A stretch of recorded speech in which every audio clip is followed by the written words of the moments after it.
చరిత్ర సృష్టించిన భారత వ్యోమగామి శుభాంశు శుక్లా ఐఎస్ఎస్ లో అడుగుపెట్టిన తొలి భారతీయుడిగా రికార్డు.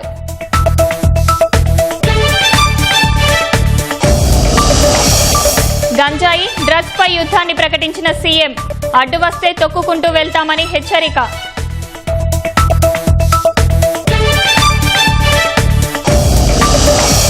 రాజమహేంద్రవరంలో అఖండ గోదావరి ప్రాజెక్టుకు శ్రీకారం, అంతర్జాతీయ పర్యాటకుల్ని ఆకర్షించేలా తీర్చిదిద్దుతామన్న షెకావత్.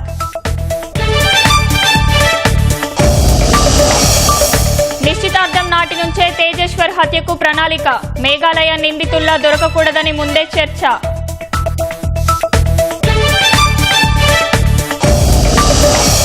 ఎస్సీఓ సంయుక్త ప్రకటన సంతకం చేయని భారత్, పహల్గామ్ ఉగ్రదాడి ప్రస్తావన లేనందుకు రాజ్నాథ్ నిరాకరణ.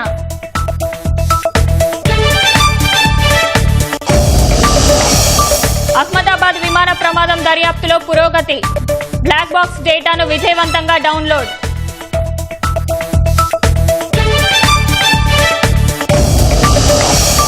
అమెరికాను చాచి లెంపకాయ కొట్టామన్న ఖమేనీ, ఇజ్రాయిల్పై విజయం సాధించినట్లు బీరాలు.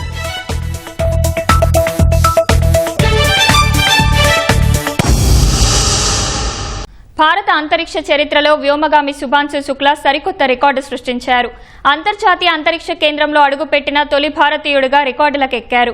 సాయంత్రం 4 గంటలకు అంతర్జాతీయ అంతరిక్ష కేంద్రం ఐఎస్ఎస్ తో డ్రాగన్ వ్యోమనౌక అనుసంధానమయ్యే డాకింగ్ ఘట్టం విజయవంతమైంది. నిన్న మధ్యాహ్నం 12 గంటల 1 నిమిషానికి ఫ్లోరిడాలోని నాసా కెనడీ అంతరిక్ష ప్రయోగ కేంద్రం నుంచి నింగిలోకి దూసుకెళ్లిన డ్రాగన్ వ్యోమనౌక దాదాపు 28 గంటలు ప్రయాణించి ఐఎస్ఎస్ కు చేరుకుంది. Return to the International Space Station on her 5th flight, second as a member of Axiom 4 machine కు సంబంధించిన డాకింగ్ ప్రక్రియ పూర్తయిన దాదాపు 2 గంటల తర్వాత 4 వ్యోమగాములు వెంటనే ఐఎస్ఎస్ లోకి ప్రవేశించారు. అంతకుముందు తనిఖీలు, సర్దుబాట్లు చేసుకున్నారు. ఐఎస్ఎస్ డ్రాగన్ వ్యోమనౌకలో పీడనం ఒకే తీరులో ఉండేలా వ్యోమగాములు చూశారు. లీకేజీలేమైనా ఉన్నాయా అని పరిశీలించారు. అన్నీ సరిగ్గా ఉన్నాయని నిర్ధారించుకున్న తర్వాతే శుభాంశు శుక్లా బృందం అంతర్జాతీయ అంతరిక్ష కేంద్రం ఐఎస్ఎస్ లోకి ప్రవేశించింది. Station Flight Control Room and Tibor Kapu, the 4th and final member of Axiom Mission 4, representing Hunor in the nation of Hungary, their first visit. భారత వ్యోమగామి శుభాంశు శుక్లాతో సహా 4 వ్యోమగాములు వెళ్లిన డ్రాగన్ వ్యోమనౌక ఐఎస్ఎస్ తో అనుసంధానమయ్యే డాకింగ్ చాలా సంక్లిష్ట, సున్నిత ఆపరేషన్. ఇందుకోసం డ్రాగన్ వ్యోమనౌక తన వేగాన్ని, స్థితిని అత్యంత ఖచ్చితత్వంతో అంతరిక్ష కేంద్రంతో సమన్వయం చేసుకున్నారు. లెక్కల్లో ఎక్కడ తేడా వచ్చినా ప్రమాదం పొంచి ఉంటుంది. అందువల్ల డ్రాగన్ వ్యోమనౌక చాలా నెమ్మదిగా ఐఎస్ఎస్ కు దగ్గరైంది. ఈ క్రమంలో స్వల్ప స్థాయి సర్దుబాట్లను అత్యంత ఖచ్చితత్వంతో చేసుకుంది. అంతిమంగా అది ఐఎస్ఎస్ కు చెందిన హార్మనీ మాడ్యూల్ తో అనుసంధానమైంది. Sergei Ryzhikov and Alexei Zabritsky of Roscosmos, and Takuya Onishi, commander of Expedition 73 and of JAXA, with handshakes and hugs for Peggy Witz. భారత వ్యోమగామి శుభాంశు శుక్లా బృందం అంతర్జాతీయ అంతరిక్ష కేంద్రంలో 14 రోజుల పాటు గడపనుంది. వారు దాదాపు 60 ప్రయోగాలు చేస్తారు. అందులో హ్యూమన్ ఫిజియాలజీ, న్యూట్రిషన్, సీడ్ జెర్మినేషన్లలో మైక్రోగ్రావిటీ పరిశోధనలున్నాయి. ప్రధాని మోదీతో సంభాషించటం సహా అంతరిక్షం నుంచే శుక్లా పలు కార్యక్రమాల్లో పాల్గొంటారు. వ్యోమగాములు 14 రోజుల పాటు స్థానికంగా లభించే ఆహారాన్నే తీసుకోనున్నారు.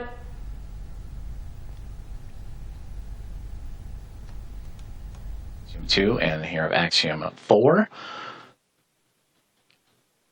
regaling the crew with smiles and stories. To her left, or our left from her viewpoint, to her right, Slava Shuzhnensky-Vishnievsky of ESA, Shubhanshu Shukla to her left of ISRO, and Tibor Kapu. అంతరిక్ష రంగంలో ఏపీని అగ్రపథాన నిలపడంతో పాటు 25,000 కోట్ల పెట్టుబడులు ఆకర్షించేలా Andhra Pradesh space policy 4.0ని తీర్చిదిద్దాలని ముఖ్యమంత్రి చంద్రబాబు అధికారులను నిర్దేశించారు. Undavalli camp కార్యాలయంలో ఆంధ్రప్రదేశ్ స్పేస్ పాలసీ 4.0పై అధికారులతో సీఎం సమీక్ష నిర్వహించారు. సమీక్షలో ఏపీ స్పేస్ టెక్నాలజీ సలహాదారు ఇస్రో మాజీ చైర్మన్ సోమనాథ్ వీడియో కాన్ఫరెన్స్ ద్వారా పాల్గొన్నారు. అంతరిక్ష రంగంలో పెట్టుబడుల లక్ష్యం నెరవేరితే ప్రత్యక్షంగా 5,000 మందికి, పరోక్షంగా 30,000 మందికి ఉపాధి లభిస్తుందని చెప్పారు. లేపాక్షి, తిరుపతిలో స్పేస్ సిటీ ఏర్పాటుకు ఆమోదం తెలిపిన ముఖ్యమంత్రి 2025-2035 కాలనీకి సంబంధించి స్పేస్ రంగంలో వ్యూహాత్మక లక్ష్యాలను నిర్దేశించారు. విద్యా సంస్థలకు ఇందులో భాగస్వాములు చేయడం ద్వారా విద్యార్థులు ఈ రంగం వైపు ఆకర్షితులయ్యేలా చూడాలన్నారు. కమ్యూనికేషన్ రంగంలో అగ్రస్థానంలో ఉన్న సంస్థలను ఈ రంగంలో పెట్టుబడులు పెట్టేందుకు ఆహ్వానించాలన్నారు. స్పేస్ విజన్ పాలసీ 2047 కింద కేంద్ర ప్రభుత్వం పలు కీలక ప్రాజెక్టులు చేపడుతోందని, అలాగే star link, space X, blue origin వంటి ప్రైవేట్ ఆపరేటర్లు ఈ రంగంలో సంచలనాలు సృష్టిస్తారని, భవిష్యత్ అంతా స్పేస్ రంగానిదేనని సోమనాథ్ ముఖ్యమంత్రికి తెలిపారు. స్పేస్ రంగంలో రాష్ట్రంలో పెట్టుబడులు పెట్టేందుకు ముందుకు వచ్చే సంస్థలకు మరింత మెరుగ్గా పెట్టుబడి రాయితీ ఇవ్వాలని ముఖ్యమంత్రి అధికారులకు సూచించారు. సంక్షేమ పథకాలతో పాటు సంపద సృష్టికి కారణమయ్యే మూలధన వ్యయం మరింత పెంచాలని ఆర్థిక శాఖను ముఖ్యమంత్రి చంద్రబాబు ఆదేశించారు. ఈ తరహా ప్రాజెక్టులకు అధిక ప్రాధాన్యం ఇవ్వాలని స్పష్టం చేశారు.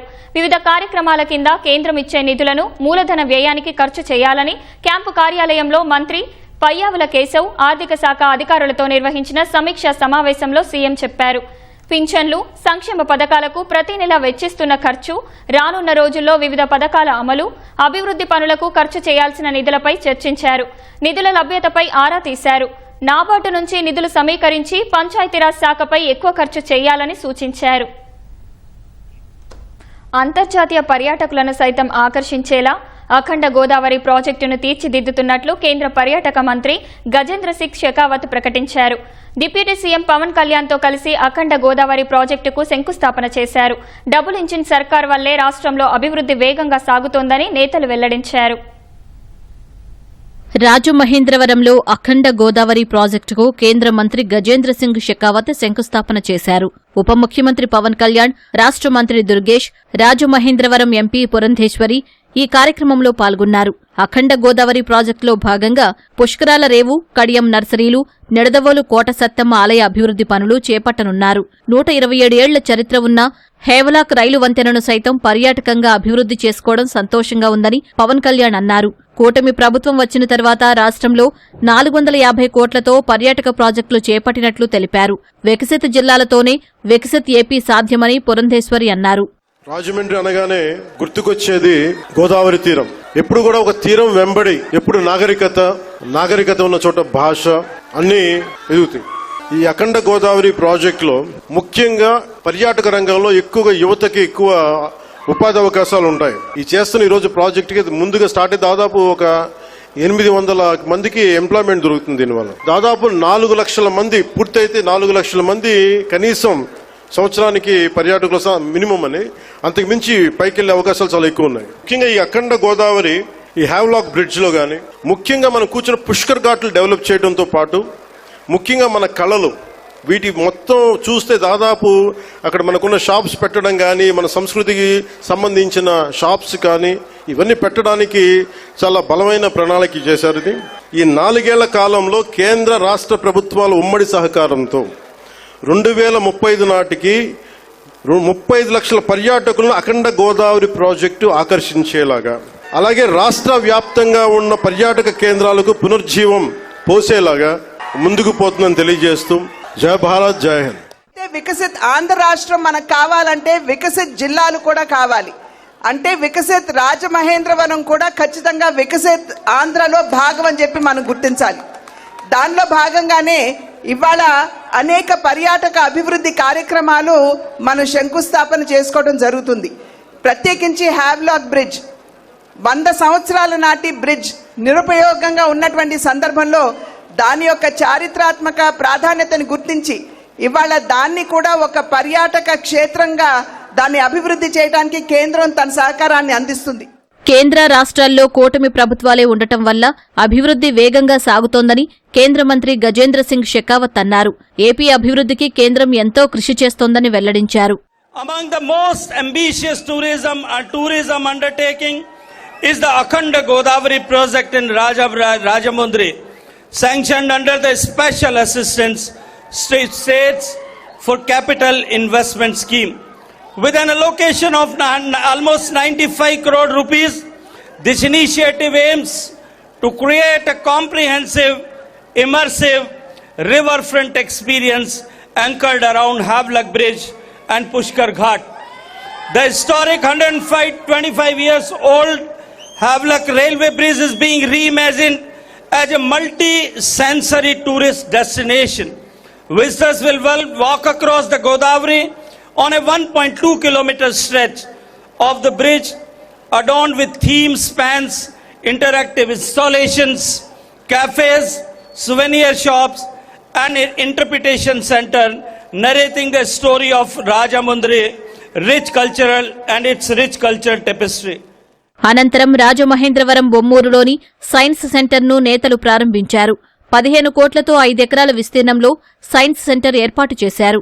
దివాన్ చెరువు వద్ద రాష్ట్ర అటవీ శిక్షణ అకాడమీకి పవన్ కళ్యాణ్ శంకుస్థాపన చేశారు. 30 కోట్ల రూపాయల నిధులతో ఈ ప్రాజెక్టు పూర్తి చేయనున్నట్లు తెలిపారు. ఏపీని గంజాయి డ్రగ్స్ రహిత రాష్ట్రంగా తీర్చిదిద్దేందుకు ప్రయత్నిస్తున్నామని ముఖ్యమంత్రి చంద్రబాబు అన్నారు.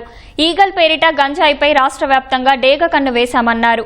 ఉత్తరాంధ్రలో ప్రత్యామ్నాయ పంటలతో గంజాయి నిర్మూలనకు చర్యలు చేపట్టినట్లు సీఎం వెల్లడించారు.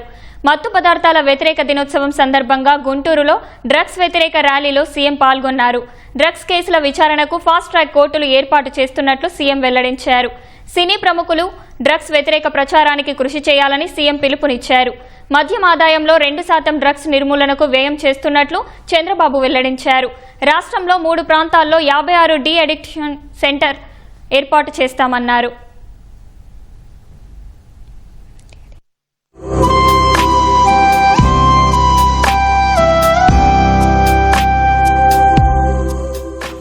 గంజాయి పైన డ్రగ్ పైన యుద్ధాన్ని ప్రకటిస్తున్నా. ఎవరైనా అడ్డం వస్తే తొక్కుకుంటా పోవడం తప్ప ఎవరిని వదిలిపెట్టను. 5 ఏళ్లలో మీరు చూశారు, ఏ నాయకుడైనా రాజకీయాల్లో ఉండే వ్యక్తులు ఆదర్శంగా ఉండాలి, చెడును ఎక్కడ కూడా ప్రోత్సహించకూడదు. అలాంటిది గంజాయి బ్యాచ్ కి సహకరిస్తే ఏమనాలని మిమ్మల్ని అందరిని అడుగుతున్నా. వదిలిపెట్టమంటారా అని అడుగుతున్నా. రాజకీయ ముసుగేసుకుంటే అడ్డంగా రాజకీయ ముసుగు తీసి గంజాయి బ్యాచ్ కి సహకరించిన వాళ్ళని ఎట్లా ట్రీట్ చేయాలనో ట్రీట్ చేసి ప్రజలకు సేఫ్టీ ఇచ్చే బాధ్యత నాదని మరొకసారి మీ అందరికీ హామీ ఇస్తున్నా. రాజకీయాలంటే తమాషా కాదు. ఈరోజు గంజాయిని నిర్మూలించడం ప్రభుత్వం ఒక్కరి బాధ్యత కాదు.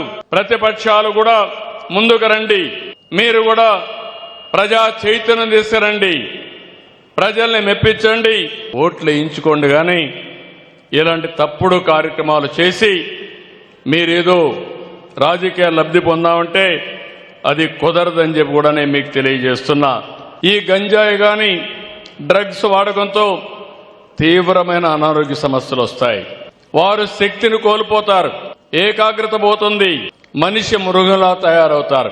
అక్కడి నుంచి బయటపడడం కూడా చాలా కష్టం వాళ్ళందరికీ. వాళ్ళు సమాజానికే పెద్ద సమస్య. పసిబిడ్ల పైన దాడి చేస్తున్నారు. అలాంటి వాళ్ళని క్షమించాలని అడుగుతున్నా.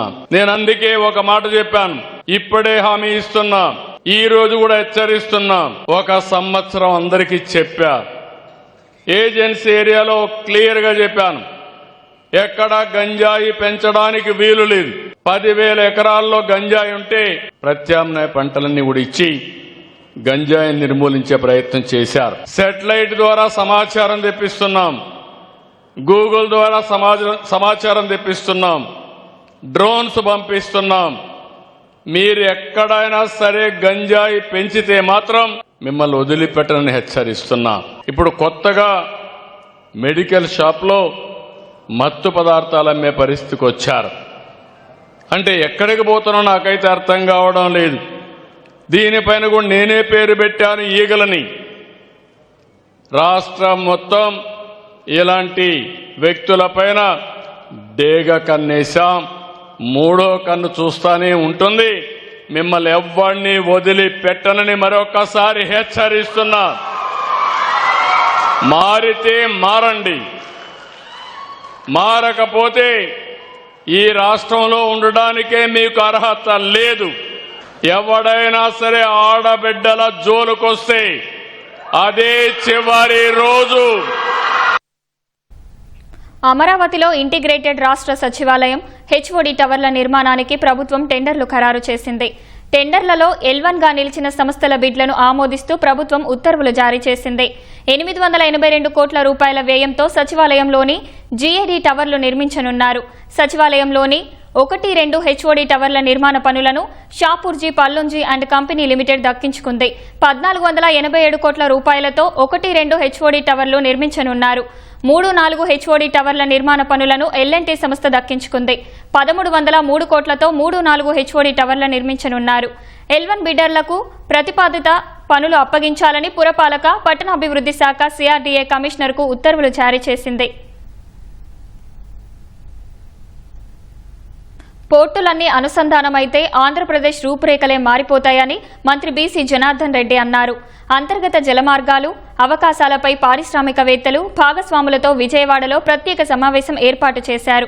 మారిటైమ్ పారిశ్రామిక క్లస్టర్ల అభివృద్ధి కోసం మార్గదర్శకాలు, లీజు విధానం రూపకల్పన జరుగుతోందని మంత్రి చెప్పారు. రామాయపట్నం పోర్టుకు సంబంధించి ఇప్పటికే 65% పనులు కంప్లీట్ చేయడం జరిగింది. 9 నెలల నుంచి 1 సంవత్సరం కాలంలోనే కంప్లీట్ చేసేసి వాటిని కూడా దాన్ని కూడా ఓపెన్ చేస్తామని కూడా తెలియజేస్తా ఉన్నాము. ఈ పోర్ట్లన్నీ కూడా అనుసంధానమైన తర్వాత ఆంధ్రప్రదేశ్ యొక్క రూపురేఖలే మారబోతున్నాయి. 4 ఫిషింగ్ హార్బర్స్ కూడా త్వరలోనే మళ్ళీ ఫేజ్ 2 కింద కూడా గతంలో మొదలు కానీ కూడా వాటిని కూడా కంప్లీట్ చేయాలని చెప్పి ప్రయత్నం చేస్తూ ఉన్నాము.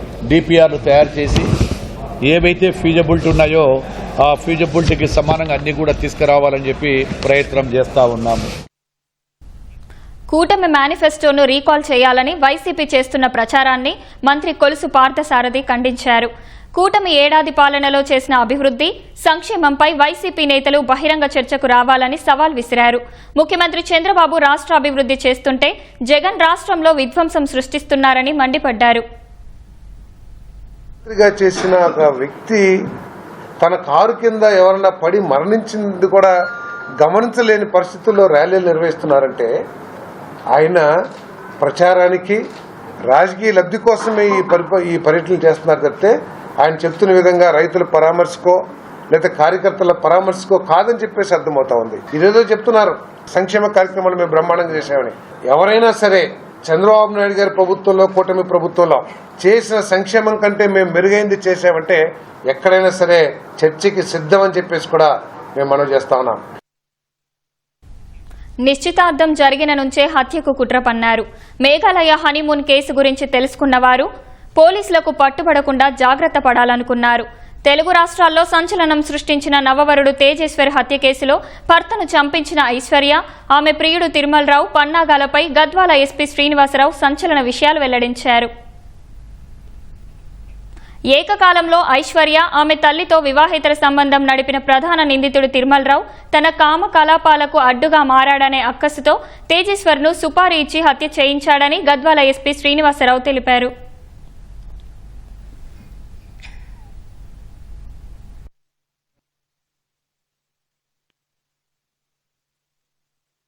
బ్యాంక్ మేనేజర్ ఎవరైతే తిరుమల ఉన్నాడో ఇతనికి సంబంధించి ఇతనికి డిసీజ్డ్ వైఫ్ అయినటువంటి ఐశ్వర్య యొక్క మదర్తో కూడా ఇల్లీగల్ ఇంటిమసీ ఉంది. తర్వాత ఈ డిసీజ్డ్ వైఫ్తో కూడా ఇల్లీగల్ ఇంటిమసీ పెట్టుకోవడం జరిగింది.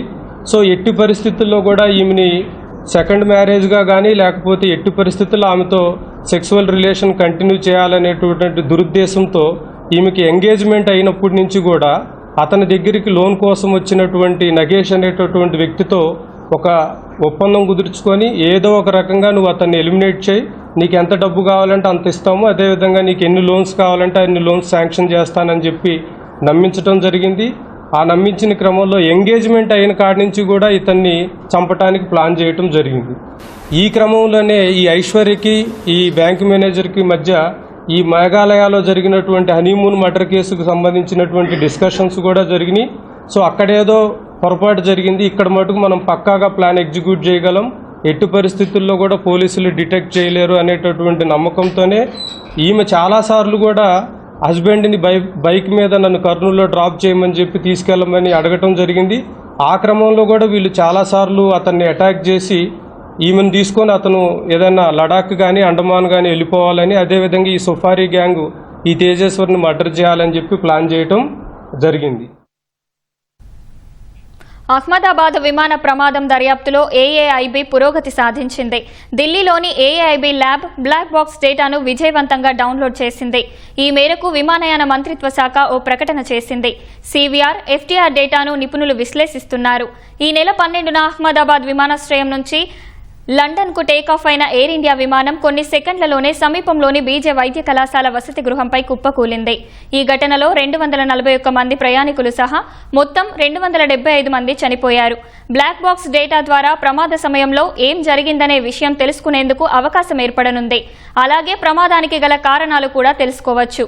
భవిష్యత్తులో ప్రమాదాల నివారణకు బ్లాక్ బాక్స్ డేటా విశ్లేషణ ఉపకరించనుందని పౌర విమానయాన శాఖ తెలిపింది. చైనాలో జరిగిన షాంఘై సహకార సంస్థ SCO సదస్సులో భారత్ ఉగ్రవాదులకు, వారి మద్దతుదారులకు గట్టి హెచ్చరిక చేసింది. SCO సంయుక్త ప్రకటనలో బలూచిస్తాన్ పేరు పేర్కొన్న చైనా పెహల్గాం ఉగ్రదాడి అంశాన్ని చేర్చకపోవడంపై తీవ్రంగా స్పందించింది. SCO సంయుక్త ప్రకటనపై సంతకం చేసేందుకు నిరాకరించింది. అంతకుముందు చైనాలో జరిగిన షాంఘై సహకార సంస్థ సదస్సులో మాట్లాడిన రాజ్నాథ్ సింగ్ శాంతి, శ్రేయస్సు, ఉగ్రవాదం కలిసి ఉండలేవన్నారు. It is imperative that those who sponsor, nurture and utilize terrorism for their narrow and selfish ends must bear the consequences. Some countries use cross-border terrorism as an instrument of policy and provide shelter to terrorists. There should be no place for such double standards. SCO should not hesitate to criticize such nations. India's zero tolerance for terrorism is manifest today through its acts. This includes our right to defend ourselves against terrorism. And we have shown that epicenters of terrorism are no longer safe and we will not hesitate to target them. ఇజ్రాయెల్తో జరిగిన యుద్ధంలో అమెరికాకు చెంపదెబ్బ కొట్టినట్టు సమాధానం ఇచ్చామని Iran supreme leader Ayatollah Ali Khamenei తెలిపారు. Israel, Iran మధ్య కాల్పుల విరమణ కుదిరిన తర్వాత తొలిసారి స్పందించిన ఖమేనీ ఈ యుద్ధంలో తామే గెలిచినట్లు ప్రకటించారు. ఇజ్రాయెల్ ఓడిపోతుందనే భయంతోనే అమెరికా జోక్యం చేసుకుందని తెలిపారు. ఈ యుద్ధంలో అమెరికా ఏం సాధించలేకపోయిందని చెప్పారు. ఇందులో ఇస్లామిక్ రిపబ్లిక్ విజయం సాధించిందన్న ఖమేనీ ఖతర్లోని అమెరికా వైమానిక స్థావరంపై దాడి చేసి ఆ దేశానికి చెంపదెబ్బ కొట్టినట్టు బదులిచ్చామన్నారు.